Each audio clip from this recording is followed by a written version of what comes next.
Yes, ikaze nanone ku gicamunsi cyo kuri uyu wa gatanu tariki ya gatandatu z'ukwezi kwa kabiri 2026, aho tubanze kwifuriza amahoro y'Imana kuri iki gicamunsi n'ubundi, ndetse tubifuriza n'impera z'icyumweru cyiza, abari mu kazi tubifuriza akazi keza. N'ubundi ni update nicyo kituzanye, aho tugiye kurebera hamwe ibikomeje kubera ku butaka bwa Repubulika ya Demokarasi ya Kongo. Magingo aya bikaba bihindutse, ibintu bikaba bisubiye ibubisi. Ibi byose impamvu tuvuze ko bisubiye ibubisi ni ibikomeje kubera ku butaka bwa Repubulika ya Demokarasi ya Kongo, aho n'ubundi magingo aya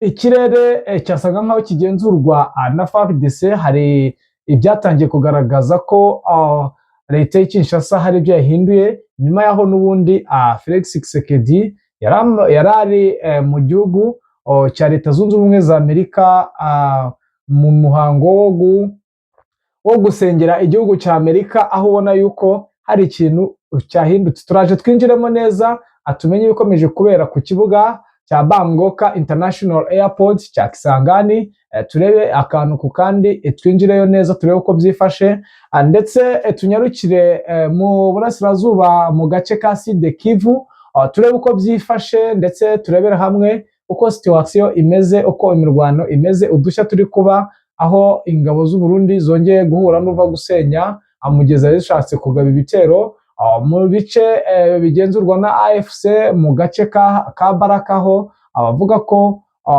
izi ngabo zari zigiye gushaka akaboga ko kwirira, birangira bahuye n'uruva gusenya. Turinjira ku mirongo y'imbere y'urugamba, n'ubundi hano za Sange habaye isibaniro, twongere tubabwire uko byifashe magingo aya, nyuma yaho n'ubundi baburijemo igitero cyari kije gusenya iminara yubatse muri ibi bice.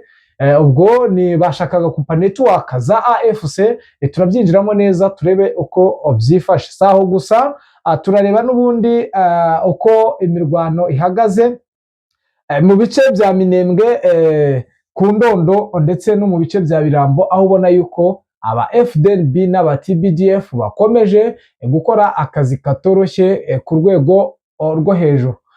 Rero nge muri kumva n'ubundi bagejeje incamake, kandi ngiye kuzina bagezaho ni Damien Habumugisha.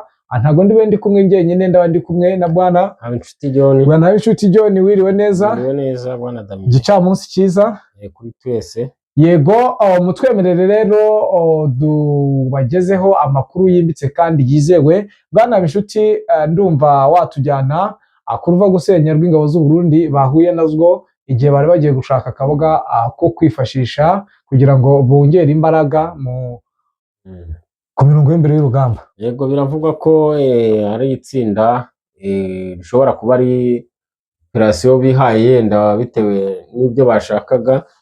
Naha mu gace ka Bunambo, urumva ko ni agace kegereye ku Burundi. Baje mu buryo bwabo bwo kwishakira inka, niba ari izo kurya niba ari izo bagurisha ntabwo bamenye ibyo ari byo, ariko babashije kuhasanga yo mu 23 muri ako gace ko niyo isa nihagenzura.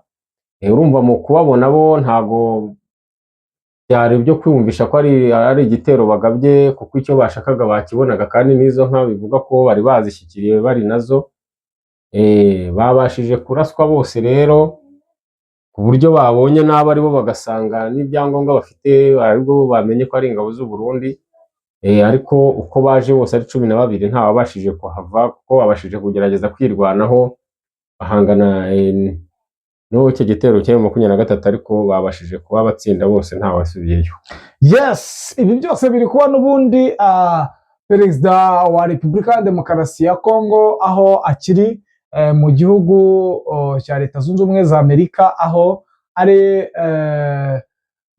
yari yagiye mu gikorwa cyo kwifatanya ku muhango ngarukamwaka uba muri Leta Zunze Ubumwe za Amerika wo gusabira igihugu, aho yashimagijwe na Trump, ndetse byagaragaje uburyarya bukomeye bwa Perezida wa Leta Zunze Ubumwe za Amerika, aho yamushimagije. Ndetse urumva igikorwa cyo gusenga cyajemo gushima no kuvuga ati ndashima imikoranire y'uyu mugabo.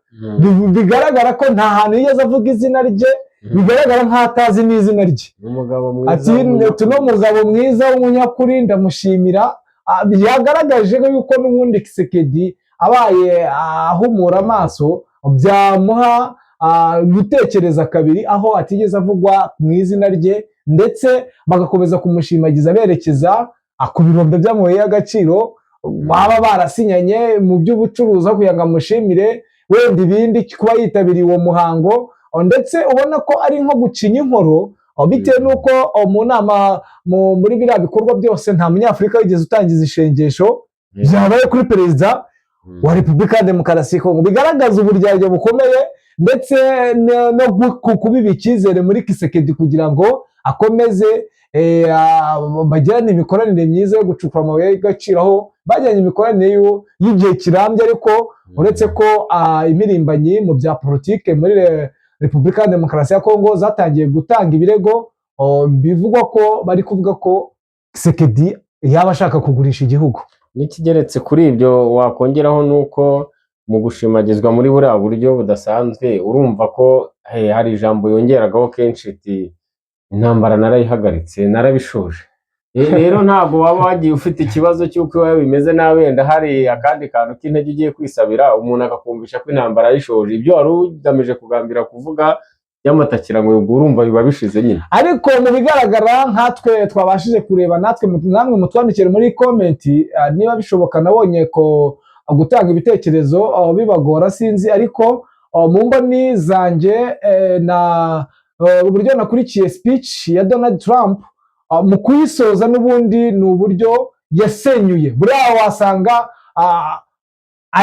akorana na AFC mu ibanga rikomeye bitewe n'uburyo yavuze ku kibuga cy'indege cya Bangkok International Airport Anisakisagani, avuga ko n'ubundi yahagaritse AFC yabashije guhagarika ibitero bya drone byajyaga n'ubundi gutera mu bice AFC yayoboraga. Bigaragaza ko n'ubundi yatungaga agatoki avuga ati kuyisenya ni kuriya, ahubwo genda utuze ibintu urimo bireke. Njye mu buryo nabashije kuvumbura amagambo yavuze byasaga nko kumukina ku mubyimba, njye niko nabyita, uretse ko rimwe na rimwe tutabasha gutekereza ibyo tubona cyangwa ibyo twumva, ariko mu ririya jambo yongeye akavuga ati impamvu AFC yarashe kiriya gitero cyabereye Kisangani nuko bagira ngo bahagarike ibitero byagabwaga mu mihana n'ubundi AFC iyobora. Bigaragaza ko n'ubundi yasaga nk'aho amutungira agatoki iti biriya byari byo, ni nako kuyirangiza kuko ibitero byari bikabije. Oya, ni ibintu bishoboka. Urabona ko no ku isi hose muri izi ntambara zisanzwe zibaho muri za Ukraine no mu Burusiya n'ahandi, ntabwo byanze bikunze uhanganye n'umuntu wita ko ari umwanzi wawe ushobora gusenya imbaraga nyinshi aho ziri. Nta hantu na hamwe batarase muri kiriya gihugu babashije kumenya ko hari ibikoresho cyangwa intwaro zihari, kuko ni abantu bari ku rugamba, kandi urabizi ko intwaro ari imbaraga z'intambara nyine. Iyo udafite intwaro no kurwana biba ari ikibazo.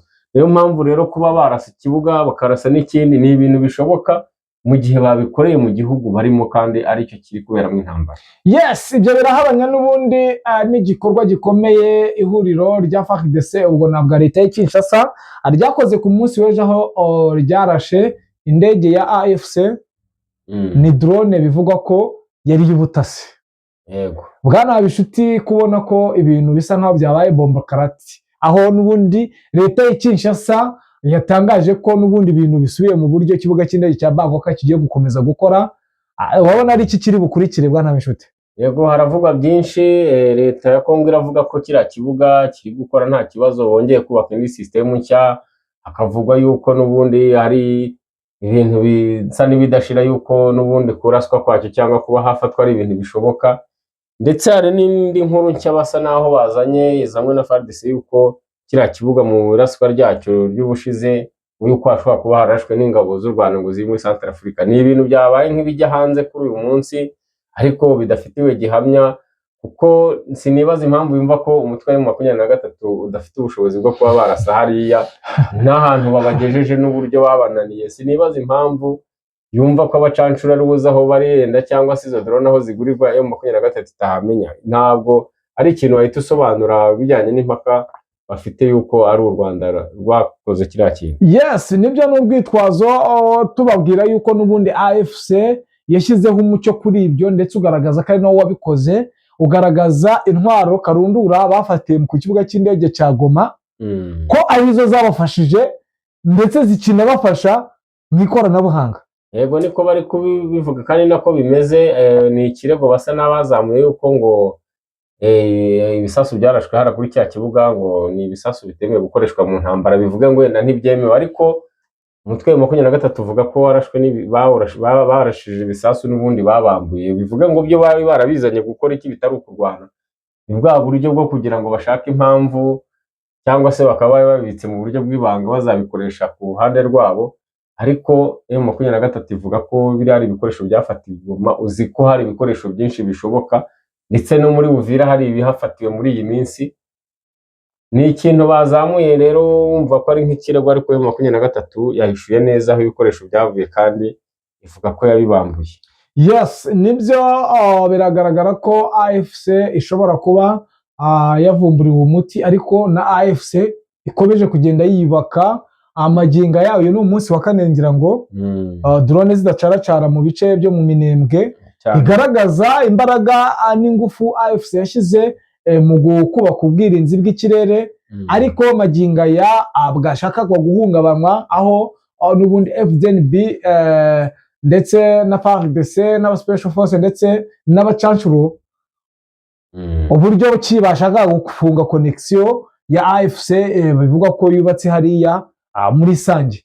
Ibi minara barasheho bashakaga gutwika, bigaragaza ko n'ubundi ari gahunda ikomeye, aho byavumbuwe ko Abafaransa n'Ababiligi bashaka guteza intambara yo mu karere k'ibiyaga bigari.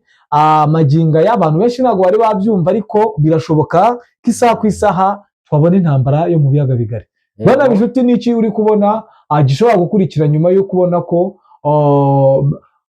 bari gushora intambara mu gihugu cy'u Burundi kugira ngo wenda habeho ikosa ryo kuba AFC yazamuka ijya Bujumbura, bigateza ikibazo cy'uko Bujumbura haturuka y'abasirikare, kuko nakuvuga ko hamaze kurungwa abasirikare bivuga ko harimo n'aba TPDF bakiri mu Burundi, bigaragaza ko n'ubundi nk'uko Evariste Ndayishimiye akomeza bivuga ko bashobora kuzaca Kirundo binjira mu gihugu cy'u Rwanda.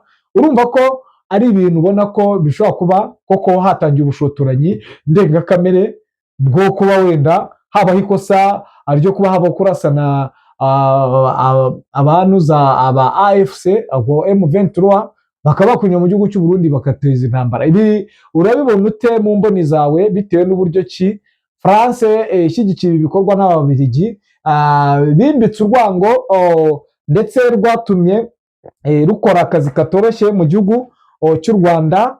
Mwarabibonye, aba Babiligi nibo bazanye ibi byose, aya macakubiri n'ingengabitekerezo ikomeye bakomeje kubiha muri leta y'u Burundi, kandi ubona ko bisa nkaho yamaze kubajyamo nyirizina. Ibi ngibi mu mboni zawe urabibona ko biri bugende gute, bihari bukurikira iki nyuma y'uko bimaze kugaragara yuko bitoroshye ku rwego rwo hejuru? Ikibazo cy'Ububiligi n'Ubufaransa ugiye kukivuga waca mu mateka menshi cyane, ndetse harimo n'ayo wasanga turusha imyaka, kuko ni abantu bagiye bigaragaza muri politiki yo muri Afurika ndetse n'ubu mu bihugu by'iburengerazuba byinshi, za Burkina Faso. Urabona ko ni abantu bivanga mu buryo bushoboka, kandi politiki yabo ni politiki mbi, kuko iteka ryose iza ari iy'ivangura, kandi politiki y'ivangura rwose pe, hano muri iyi si ya none turimo ni gake ushobora kuyikoresha ugatsinda. Intambara zawe iteka ugahora uri ufite intsinzi, ntibishoboka, ni gake cyane. Urabona ko n'ahariya nicyo kintu kiriyo. Niba intambara ibananiriye ku butaka bwagutse bwa Kongo bungana kuriya, ukaba ubona bashaka gushakira igisubizo mu gace k'u Burundi gafunganye muri buriya buryo, njye ndabona uwaba ashukwa ni perezida w'u Burundi, niwe waba afite kwibeshya cyane muri byo, kuko n'ubundi niyo bayijyana i Burundi bazarasa kenshi, babiyame bange kubyumva, bizarangira mu buryo bwo kwitabara ku iherezo intambara ibasanze i Burundi bagereho. Nta nyungu rero u Burundi buzayigiramo, nta n'intsinzi yindi buzayigiramo. Uwo wabatsinze hariya mu gihugu cyagutse kingana kuriya cy'imirwanire myiza, ukajya muri Burundi, n'ubundi bazatsindirwa iwabo.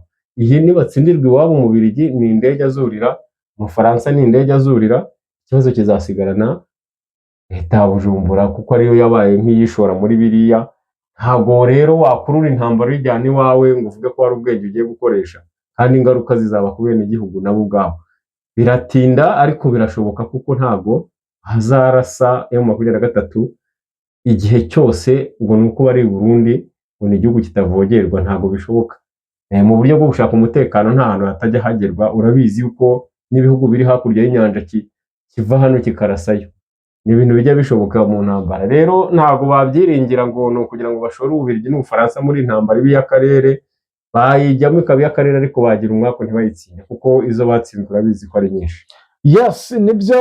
Ni umucyo kugira ngo namwe musobanukirwe akantu ku kandi, mufite inyunganizi mwatubwira, ariko reka tunyarukire mu Minembwe aho ubona yuko umutekano watangiye kugaragara ku buryo twavuga ko bugeze kuri 60%, bigaragaza ingufu AFC na MRDP twirwaneho bakoze. Impamvu ubona yuko noneho ibitero magingo aya bitari gukorwa aniki, yaba ari uburyo bari gushakisha buryo ki bakora ibitero karundura bifite imbaraga zo ku rwego rwo hejuru kugira ngo bongere bagabe ibitero simusiga byo kugarura bino bice n'ubundi ubona yuko bishaka kwigarurirwa na FDNB na FARDC, ndetse bigaragaza ko noneho magingo aya leta y'Icyisasha yasohoye itangazo ivuga ko bino bice n'ubundi biri kugenzurwa na AFC na MRDP twirwaneho ku munota wa nyuma. Nihe mpamvu ubona babashije kwemera ko ibi bice bigenzurwa na AFC? Aho si agatego bashaka wenda kuba bakagaragaza ko ibi bice bigenzurwa na AFC, bakagaruka inyuma noneho bagakora ibikorwa bibibwa nta bishuti? Ese ubwo twavuga ko babyemeye ko ihagenzura kubera ko yenda ari uburyo bwo kujijisha cyangwa se ari impuhwe bageze kubera umugambi bafite? Oya, njyewe uko ndi kubyumva wenda birasa nkaho baherekanye ku buryo wenda ku kibazo gikomeye bari gutegurira biriya bice, uri kubyumva? Kuko umugambi wabo, proje yabo yari yo kuzimya abaturage batuye muri biriya bice, niyo yari proje yabo. Noneho ubwo urumva nimba berekanye kandi ubundi bavuga ko bino bice babirimo, cyane cyane biriya bitangaza makuru cyane cyane bya Kivu Report, byose hafi ya byose bikorera leta y'Kinshasa. Akenshi na kenshi ntabwo bajya bavuga ibikorwa AFC yakoze, kereka iyo bashaka nyine kwishagiriza. Ariko icyo nakubwira cyo, iri tangazo ngenekereje ushobora gusanga ari nk'iryo kugira ngo bereke amahanga cyangwa bereke rubanda ko ako gace kayoborwa na wenda hari ibintu bibi bateguye byo kuba bahakorera bikaza kwitirwa AFC. Uri kubibona wowe? Uburyo mbibona neza yenda si ukuvanura urwitwazo, ahubwo ndabona ko kubera imyitwarire bitwayemo mu ntambara hariya byasaga naho ari nko gutsemba, kuko bashakaga ko nta muntu uhasigara n'umwe ari muzima. Rero bashobora kuba yenda bayibazwa mu buryo bw'ibanga n'iyi miryango mpuzamahanga babwira yuko hariya bagabye ibitero bimeze nk'ibyabuze ku baturage, bo bakaba bashaka kugaragaza ko ahantu hatahari, kandi koko urabona ko izo nce bagiye bavuga n'ubundi ntabwo bazifite, ntibazigenzura, ariko mu buryo bwo kugira ngo bikureho icyo kintu babazwa buri munsi twaba tutazi, kugira ngo bagaragaze ko aho hantu harekuwe n'abaturage babo bameze neza, ubu nta kibazo bafite, kugira ngo cye kuba ikirego n'ubundi gisanzwe cy'uko intego yabo bafite ari uburyo bwo kugira ngo buriya bwoko bw'abanyamurenge babutsembeho. Rero ntabwo navuga ngo hari ikintu gishya bari gutegura kidasanzwe ku buryo babeshya ko bafitwe n'abana, ntabwo babibeshya n'ubundi. M23 twirwaneho nibo bahagenzurana n'ubu, kandi uzi ko n'iminsi ishize yose nibo bari bahafite, uretse ibitangazamakuru nyine urabizi ko byose bitavuga inkuru mpamo, hari abavuga bijyanye n'icyo bashaka kugeraho. Rero uburyo yaba yisobanuye ivuga ko itahafite ni iby'ukuri koko ntahifite, naho haba hari indi ntego y'ibyo yihishe inyuma y'uko hari ikintu iri gutegura gukora. Mu by'ukuri mu ntambara zimaze iminsi zibera hariya ntacyo nakwikanga njye nakumva ko kidasanzwe kirenze operasiyo zikorewe hariya hasi no mu kirere, bakaba banagerageje na nyuma y'uko drone zisa n'izicogoye bakagaba ibitero bifite imbaraga, bakaba bageze ubwo batangira kuharupinga imbunda ziremereye ziva i Burundi. Ntabwo rero numva ko hari ikintu gishya kidasanzwe bagiye gukora, uretse ko nkeka ko bari gutinya ko bari kubazwa intambara bashuye mu baturage hariya n'impfu z'abantu bahabaye, akaba bashaka kugaragaza ko iriya batakifite mu buryo bwo kugira ngo icyo kirego gise n'ikibava. Yes, ibyo byose n'ubundi nibyo ari ukwiye kumenya muri aka kanya kuri iki gicamunsi. Nimutwemerere ducukiriza hamwe ubundi amakuru yacu nakagaruka update nk'uko twabibasezeranyije zajya zibageraho uko tuzibonye kandi ngira ngo namwe murabibona. Reka rero tubashimire tubifuriza kugubwa neza, ndetse dushimira mwe mwahisemo kubana natwe, ariko ushobora kuba uri mushya cyangwa ari ubwa mbere uje kuri Kigali Real News, nta kindi usabwa uretse gukora kuri subscribe, like, share, nawe ukiyongera mu muryango mugari wadahema kumva amakuru ndetse n'ibiganiro bicukumbuye kandi byizewe. Umunsi mwiza.